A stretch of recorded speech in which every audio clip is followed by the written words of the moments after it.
So before this chapter starts, I just want to say a big thank you. I don't know how, but when I was away, I gained a lot of subscribers, currently at 10,000. I never imagined I would have this many, sorry, yeah, this many people. But wow, just wow, I don't have any words, guys. Thank you so much. Of course, subscribers don't, are just people who just want to be updated for when you post something and support you. But man, I didn't think there would be so many people. It just makes me kind of happy. But I just want to say that I think I'm finally back. Today I woke up and I know it sounds like something right out of a movie, but I woke up with inspiration. I woke up, brush my teeth, and as I'm brushing my teeth, I'm like, holy shit, I need to write a fanfic. And then I went back to this fanfiction, A Summer of the Malfoys, and for some reason I thought it was bad when I first started writing it, so that's why I kept telling people it was discontinued now. But this morning I read over it and realized there was some pretty good stuff. So I'm continuing it. Here you have another chapter. I'm going to try and work on some others through this winter holiday, maybe make a Christmas special.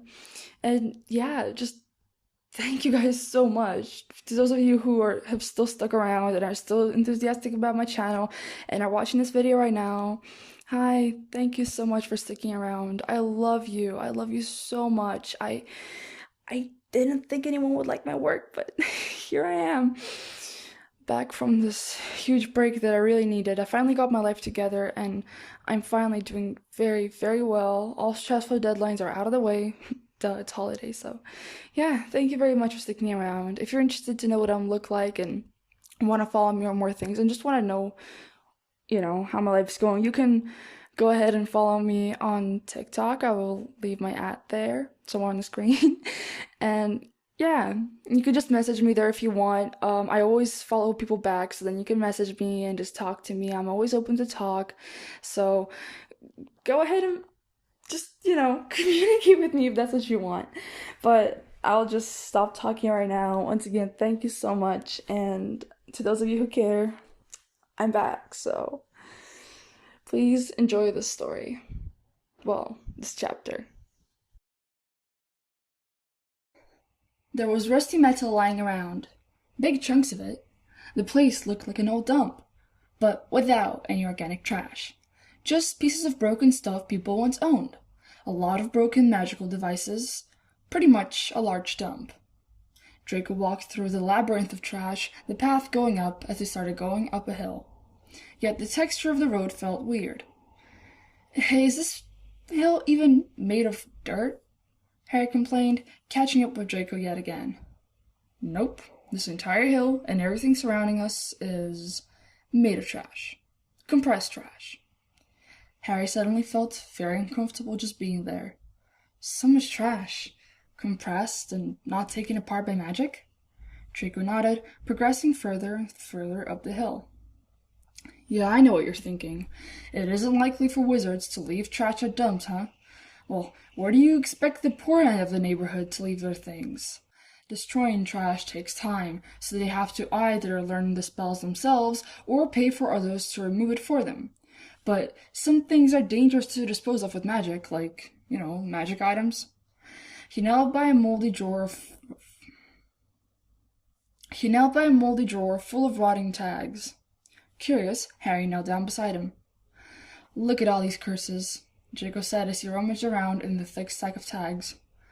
None of these are any good anymore, but try to dispose of them, they could gosh darn near get you killed. Explode something, I don't know, man. Hex you for all I know. Harry nodded, and they stood up. He wasn't squeamish much about rodents and stuff, but he was worried about getting cut on something and then getting an infection. Draco understood that, so he allowed them to walk on. They came to a tall tree on a hill, looking over a huge river. This was the very start of it, rounded off in a neat, huge pond that was coated in a thick blanket of fog. Draco quickly climbed into the thick branches and pat a space beside him for Harry to sit. The brunette fixed his glasses and shook his head. Mate, what? Excuse me, but I am not getting up there. Well, mostly because I can't. Draco huffed and moved to give Harry more space. Come on, at least try. You can do it. Harry shook his head and tried to climb up the slippery from fog bark, holding onto the branches, but he slipped and fell onto the grass on his rear end, the glasses flying off. Draco put a hand over his mouth, holding back a laugh as Harry picked up his glasses and rubbed them clean in defeat, putting them on. He sat against the tree on the grass, muttering to himself. See what I mean? I can't do it, Draco. I don't know how. Plus, the tree is very slippery.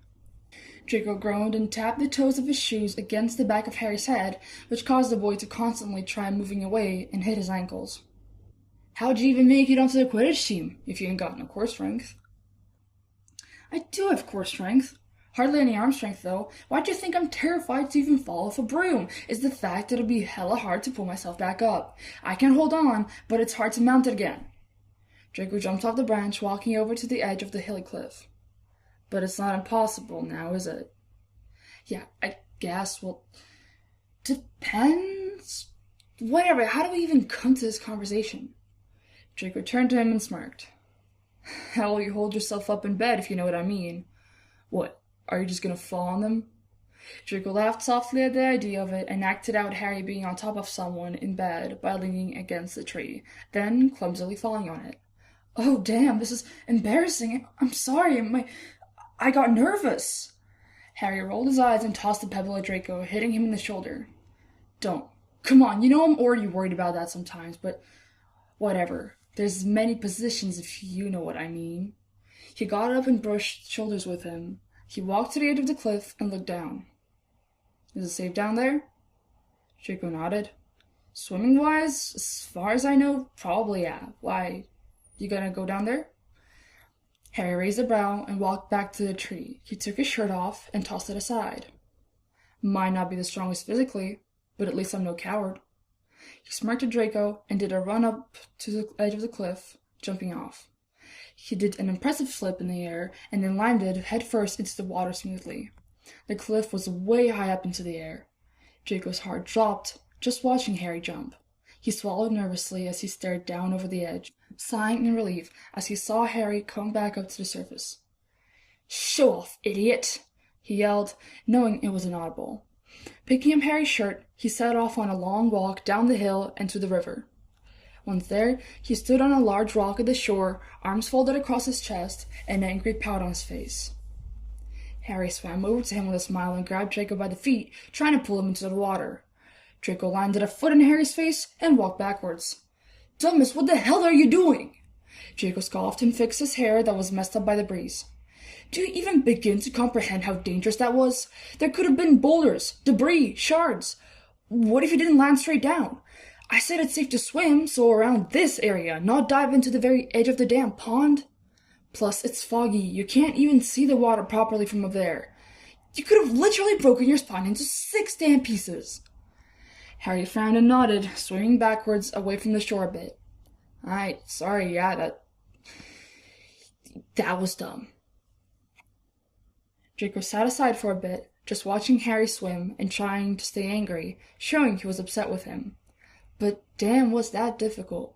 Harry was goofing around, constantly doing funny stuff and wrestling with freshwater eels he tried to catch. As the sun was standing right over them, it was getting pretty damn warm. So Draco took his shirt off as well, walking into the warm water. Unlike Harry, he did some back and forth lines and breaststroke, just getting some calming exercise in as Harry messed around. The blonde closed his eyes and sank in rhythm with his route. That was broken off, though, as he felt himself bump into what felt like a solid chest. He felt around to confirm his assumption, then wiped his eyes and straightened up in the water. Harry was lazily floating in the water, no longer interested in whatever he was doing. Draco was tired as well, so he just wrapped his arms around the male, closing his eyes. I'm too tired for your shit. Harry smiled softly and ran his fingers through Draco's platinum hair, leaning back against a large rock. They just floated in the water for a bit, calmly listening to the wind and the birds as Draco relaxed. Harry found something peaceful about this. Honestly, so peaceful. Draco by now had straightened up and was just nuzzled into his neck, hugging him. Harry had his arms wrapped around Draco's waist and back area, gently rubbing his back with his hand. He thought for a moment about what they actually were to each other. Friends, yeah, but more than that. They both knew that each didn't mind the idea of dating a person of the same sex. Draco settled more for the idea of being bisexual, whilst Harry just continued to claim that he was experimental and anything with a guy would be strictly sexual and nothing romantic. But they both knew Harry would date a bloke if he had the chance. They were the kind of friends that looked like a couple but were honestly just very touchy-feely, because that's the kind of people they were. It's the kind of attention they both like, and if they can give it to each other without having to commit to anything, that's a win right there. Harry had the mindset that if Draco wanted to do or try anything with him for the experience, like something sexual, if not sex itself, he'd probably do it. For experience, that is. And also because he was maybe a bit curious and definitely didn't mind. He trusted Draco. Plus, come on, the guy was hot. Also, they were both single, so what's to get in their way? So far, it was just cuddles and kisses with them. Small episodes of couple things that led to nothing in the end. Just some simple fun. At this point, they were each just waiting for the other to make the next move to try new things, but there was something causing them to act shy about it. Not something to fit the definition of just friends with benefits.